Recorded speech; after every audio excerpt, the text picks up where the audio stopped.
bien, ya de regreso junto a ustedes a través de las pantallas de ITV. Bueno, este segmento denominado El Buen Dato. Vlad, tenemos invitada. Exactamente, el día de hoy nos encontramos junto a Daniela Boquiano de Colmevet, a quien le damos la bienvenida. Un gusto que nos acompañes nuevamente acá de manera presencial. De manera presencial. Siempre intento estar acá de manera presencial, siempre vengo con perrito, pero esta vez vine sola. Ah, sí, está agradecido. Pero lo tienes ahí en la polera. Sí, claro. Y la verdad que Gracias. para muchas personas que están viendo el programa es muy instructivo poder conocer un poco cuál es la visión que tiene el Colegio Médico Veterinario, con un tema bien en particular para el día de hoy.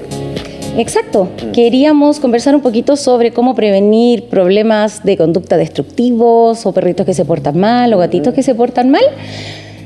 Bueno, ¿Hay señales pregúntenme o no? nomás. ¿Hay señales o no? Hay que prevenir. Sí. Lo principal. Claro, cuando me dicen, ¿qué hago para que no rompa la basura? Saben que la basura es como una piñata para un perro. Tiene muchos olores. Es muy entretenido, entonces es como decirle a un niño, te voy a dejar la piñata ahí, pero tú no la puedes abrir. Entonces, lo mejor que yo recomiendo siempre es prevenir. Bote la basura al tiro. Dejemos la basura alejadita, encerrada, no sé, puertita de pronto de esta de niños, para evitar el acceso. Prevenir que no la vaya a romper, porque no es muy entretenido, como digo. Es algo que no... gusta, ¿cierto? Sí, exacto. También habíamos hablado... Y el basurero también, po. No solamente el que está en el cerco, en el portón, sino que también lo que hay adentro de la casa, ¿cierto? Por algo los perros que están en la calle se entretienen mucho rompiendo la basura, porque es una piñata, como digo nuevamente, de olores, de entretención. Pueden haber huesitos, pueden haber, no sé, restos de un pan rico por ahí, etcétera. Entonces, obviamente va a ser tentador. algo muy tentador, así es. Bueno, ¿cómo educamos a los dueños finalmente? ¿Sí? Porque muchas veces hablamos y criticamos las conductas que tienen los animales, pero los dueños no saben leer las señales que estos entregan. A mí algo y con lo que hemos aprendido junto a nuestros amigos de Colmevet, los diferentes temas que abordamos, es que por lo general son los dueños los que tienen que cambiar como esta percepción. Es como, no, mi perro es así. Pero es así porque además tú no lo has enseñado o no le has marcado como ciertos límites. O también dedicarle el tiempo que lo necesitan. Hay una palabra que se llama el etograma de las especies. Y el etograma en el fondo es como las conductas normales que debe realizar una especie. Es como hablar de un ave, un pajarito, y no dejarlo volar.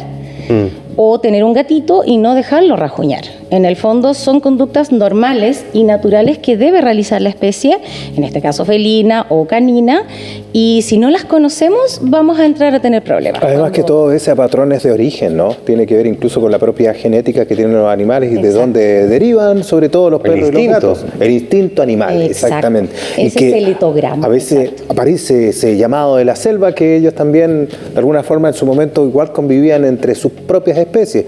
Después conocen a los humanos, después se van acercando. Yo la otra vez veía un reportaje, salió en el cable, que era de un lobito, ¿cierto? Que después que conoce a los primeros hombres, mujeres, neandertal, ¿cierto? Se empieza a involucrar y a buscar de alguna forma cómo, comillas, ser domesticado. No sé si domesticado para aquel entonces, pero sí cómo poder acercarse y sacarle partido a esto. Y ese lobito después se convirtió en un perro. Es que claro, con el tiempo el perro se fue adecuando un poco al ser humano, pero porque él era una relación de conveniencia, se comía nuestros desechos, después el ser humano se dio cuenta que también protegía. Cazaban juntos. Exacto, entonces así se formó esta relación y este vínculo tan bonito humano-perro. Tengo una consulta. Ahora algo que está como en la palestra. ¿Qué te parece que hayan revivido este lobo de hace más de 13.000 años de antigüedad? Y acá ya nos metemos con el plano de la genética, que también ha impactado, no se conocía de esta especie porque también los registros como humanos no daban para tanto. Es que yo creo que aquí hay varias aristas, entre filosóficas, morales, de si uno está de acuerdo con algo así o no. De pronto esa especie quizás no va a tener la capacidad de poder realizar, como yo decía, el etograma o todas sus conductas que antes sí podía realizar, porque si lo vamos a traer para tenerlo en un cautiverio o en un zoológico, no sé, moralmente para mí no es bonito, porque ese animal no va a poder representar realmente lo que hacía en esa época. La verdad es que no sé, tampoco sé si ocuparon todos los genes, creo que codificaron algunos genes, entonces no va a ser una réplica exacta de ese lobo. Sería como la especie de lobo más grande que hay en la Tierra hoy por hoy. Claro, pero por lo que leí, codificaban algunos genes y ahí va como el color, el tamaño, pero nosotros obviamente, o sea, todas las especies tienen distintos genes para distintas conductas también. Claro, y que han ido evolucionando también de acuerdo a su propia historia, no solo la de la humanidad, sino también la historia animal, y eso es súper importante. Y muchas especies que se extinguieron, comillas, y que hoy día reaparecen, ¿cierto?, después de estos hallazgos, comillas, genéticos. Claro, pero como que, decir traer un dinosaurio. O un nuevamente. mamut, ¿cierto? Tendrá la capacidad para alimentarse, el espacio, etcétera. Reproducirse, no lo sé.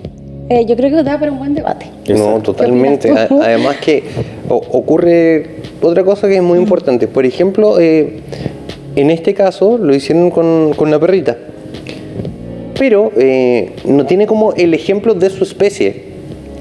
¿Qué es lo que yo digo? No tiene una madre que se haga una loba de esa especie, sino que tiene una perra. Entonces la conducta que va a tener, porque los animales imitan, al igual que los niños. Entonces ya está como tergiversado un poco. Ahora, esta intervención genética no es algo nuevo, ¿eh? Yo creo que esto se viene haciendo por años de años, y nacieron nuevas razas también, ¿cierto? O las iban acomodando de acuerdo a las necesidades o a su propia estética que querían cada uno de quienes hoy día eran tutores.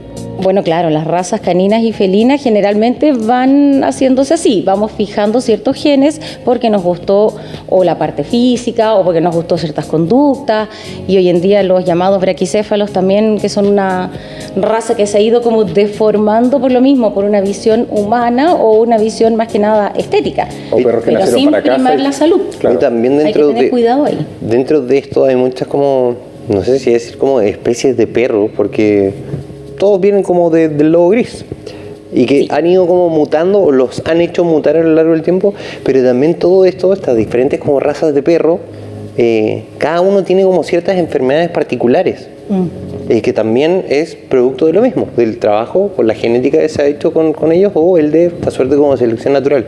Claro que cuando vamos fijando ciertos genes, también involuntariamente se van fijando características que no queremos, negativas. Y ahí vienen los problemas de enfermedades que son mucho más características de cierta especie, porque al cruzar de pronto también hacer inbreeding, que se le llama cruzar parientes, vamos fijando cosas buenas y cosas malas. Por ejemplo, hay muchos perritos que tienen como problemas cardíacos y que también se asocia como a ciertas razas de perro, o otros perros que tienen un corazón muy grande para su cuerpo.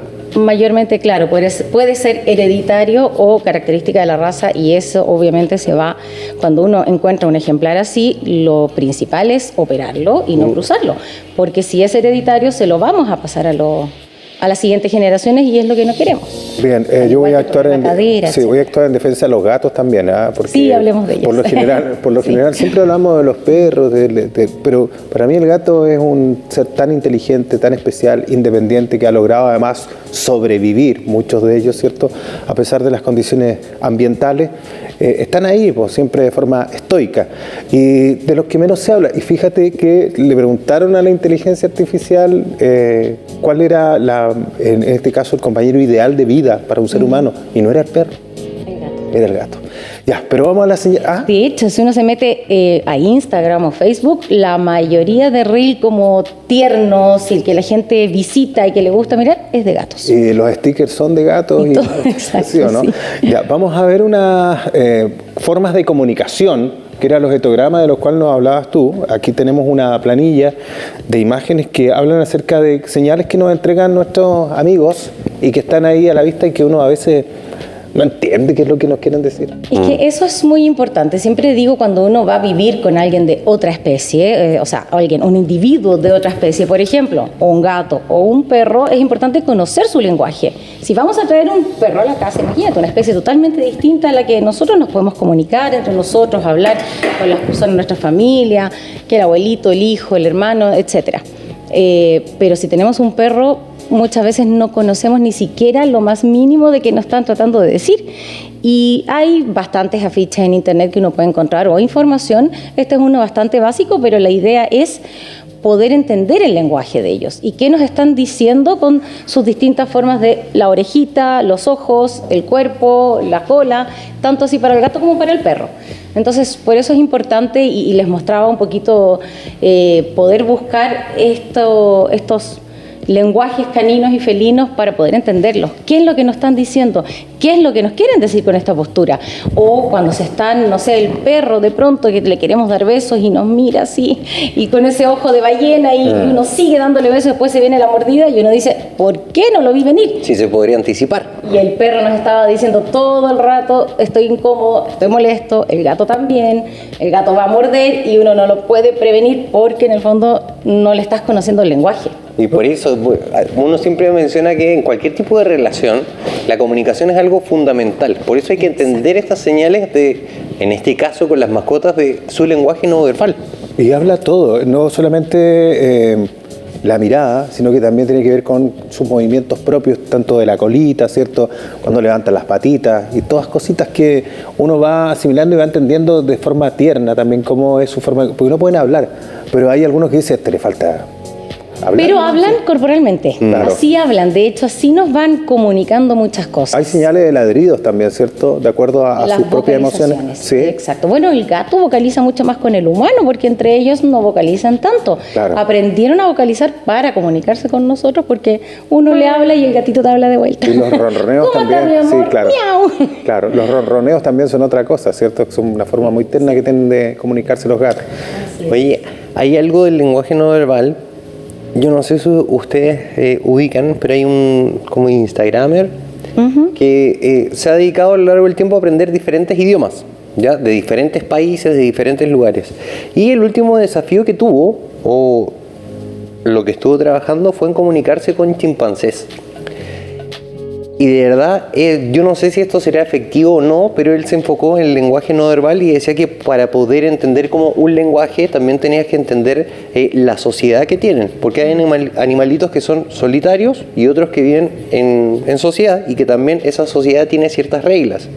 Entonces él se presentaba de cierta forma, también imitando lo que ellos hacían, pero hizo un trabajo de observación durante mucho tiempo y los chimpancés le daban respuesta. Se supone que también el chimpancé con el humano tienen algo en común y era muy llamativo y todo esto es en base al lenguaje, pero él decía que lo fundamental es entender cómo funcionan ellos como sociedad. Yo creo que es muy similar, similar a nosotros. Todos los grupos de individuos, ya sea las aves también, o los reptiles, o los mamíferos, arman este tipo de sociedades y el respetarla es lo importante. Hay una jerarquía también entre ellos. Por supuesto, ¿sí, siempre igual que las abejas, por ejemplo. Pasa con los guanacos, por ejemplo, a nivel local, acá que uno ve cuál es el rey de la manada, ¿cierto? O el que está siempre atento mirando desde el cerro, qué tipo de amenazas pueden tener O a los su alrededor. elefantes, igual de interesante como tú decías con los chimpancés. En el fondo tienen su propia jerarquía y su propia organización de sociedad. Lo que pasa es que entre nosotros nos cuesta ponernos más de acuerdo que entre ellos. No, Porque quizás no tenemos la parte de la evolución que dicen que es buena, pero también es mala, que puede estar de pronto esto de los egos o el egoísmo, que los animales no lo tienen. Entonces ellos son un poquito más sencillos para... y son para bellos, poder y son sobrevivir. bellos naturalmente, ¿ah? Qué increíble lo que es la naturaleza, pero las especies en sí, uno ve en la época de mayor apogeo en la primavera, cómo el plumaje, cómo evoluciona también desde su pelaje, o sea, hay cosas que uno no se da cuenta, que tiene que utilizar elementos artificiales o aplicar algún accesorio para realzar algún tipo de expresión. Y ellos lo que necesitan en realidad es supervivencia, sobrevivir, alimentarse y que la especie perpetúe, por lo tanto la reproducción.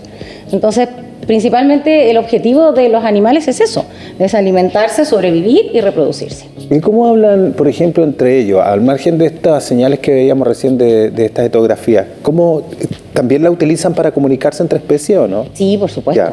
Por supuesto, los perros tienen esa comunicación, al igual que mostramos ahí, que se van dando estas señales de si se sienten incómodos, si otro fue muy invasivo, por algo también tienen que olerse por detrás para conocerse como su carnet de identidad, y otros perritos puede que eso lo sientan muy invasivo y le demuestran, y así van en el fondo comunicándose, y eso mismo es lo que tenemos que tratar de entender nosotros, no ser invasivos con ellos, igual de respetuosos como entre ellos. El Y micrófono. usan todos sus sentidos. Bueno, tienen algunos mucho más El olfato, por ejemplo, desarrollado, que por eso se huelen, ¿cierto? Y pasa muchas veces que cuando uno está en una casa donde hay muchos perritos, ¿cierto? Y tú llegas a la tuya y están los que viven contigo, te huelen y saben perfectamente con qué tipo de especie estuviste y también les puede cambiar el genio si saben que anda por ahí. El olfato es lo más importante, hay que respetarlo, hay que incentivarlo, hay que dejarlos que olfateen. Cuando llega un perrito a la casa y te quiere oler los zapatos, etcétera, es porque te está conociendo. Está como preguntándote quién eres tú, cómo te llamas, a ver de dónde vienes, etcétera. Y en los gatos también. Y yo recalco mucho esto también, las personas que tienen gatos, cuando van a otras casas y llegan con olor a gato a su casa, tener un poco de respeto a eso porque el gato le puede molestar. Incluso puede agredir porque siente olor a otro gato en la ropa. A ese nivel. He tenido casos así, entonces es mejor también prevenir. Oye, es muy importante en los sentidos en general las especies, los humanos también. Por ejemplo, hay ciertos factores psicológicos que el olor de tu pareja te genera como tranquilidad o te trae paz. Pero es como en la escala menor porque no lo tenemos tan desarrollado, pero sí lo utilizamos sin darnos cuenta muchas veces de los sentidos, no somos como conscientes de ello. Es que esas son las feromonas y que en los animales está mucho más desarrollado, sobre todo el órgano que procesa estas feromonas, que son semioquímicos. En el fondo no las podemos oler en sí o sentir, pero van al cerebro y ahí codifican información que en los animales está mucho más desarrollado, que yo creo que los humanos perdimos esa capacidad.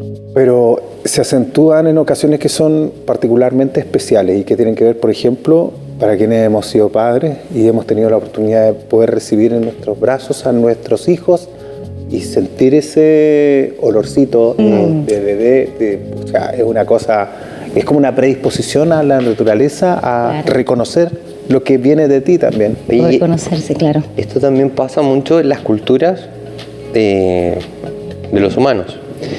A mí una vez me pusieron un ejemplo, un profesor de la universidad, que me llamó mucho la atención, porque él decía que lo invitaron a una convención donde habían personas de muchos países. ¿Y qué es lo que ocurre? Que acá en Occidente se utiliza mucho el desodorante, pero en otras partes no.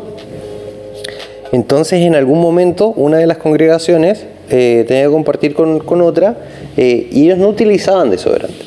Entonces, el olor que ellos tenían para ellos era muy fuerte. Entonces hablaron con el organizador de esta actividad y le dijeron, ¿sabes qué? Como que tenemos un problema o nos molesta como que estuvieran muy hediondos los demás. ¿Y sabes qué le dijo el organizador? Le dijo, oye, ¿sabes qué? Me parece como muy llamativo, porque los otros, la otra cultura, le habían dicho, oye, ¿sabes qué? Le encontraban muy raro porque ellos no tenían olor y decían, es como que ellos no tuvieran olor, como que estuvieran muertos. Insípidos. Exactamente, y es una cosa cultural dentro como de la misma raza. Por eso es importante respetar en el fondo el lenguaje, la cultura y las características de cada, especie. En este caso somos todos humanos. Sociedad. Pero claro, obviamente somos muy distintos según cada continente también por la misma cultura que nos va enseñando. Y por eso los animales, cuando nosotros dale con que queremos bañarlos, que sacarles el olor y ellos se vuelven a lavar encima, porque en el fondo también tienen su propio olor que quieren mantener, o estas feromonas para dejar en el ambiente, y a algunos animales les molesta mucho. Porque tiene una función eso. Claro. Y no es nada más rico que el olor a perro. No, y recién bañados incluso se van a... También. Recién bañados se van a revolcar ahí mismo donde... Para echarse su propio perfume, en el fondo, exactamente. Oye, muchas gracias, Daniela, por habernos acompañado el día de hoy aquí en La Mañana de Familia de ITV Patagonia. Esto es una forma de comunicarnos también, funciona. A ustedes muchas gracias por esta instancia también para el Colmevet de Magallanes. ¿Cuánto podemos, mira, sabes qué, en síntesis, cuánto podemos aprender, cuántas lecciones nos pueden dar nuestros animalitos en comparación con las que nosotros muchas veces buscamos en factores de repetición de otras personas que nosotros no hemos aprendido nada, ¿sí o no? Tal vez muy poco. Hay cosas por hacer todavía. Gracias, Daniela. Muchas gracias a ustedes.